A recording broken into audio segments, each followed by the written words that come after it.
All right, there's the last stem of this tree. You can see there's 3 of them, but actually by the time we got down here, there's a double there. So there's just 2 stems here. And I was concerned that it could separate here. So one of the things I did was I just put a static bowline up here, top of the tree, so that it couldn't separate even if it tried. Even as a slack came onto the line, it still couldn't separate.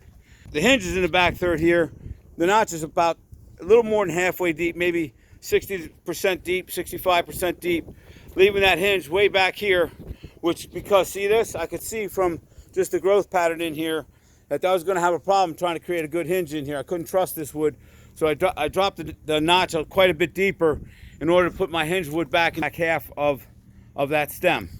So that worked out nicely. We're well off the house here, and we are, a couple branches brushed on the neighboring trees here, but no damage at all whatsoever. So we're good so far.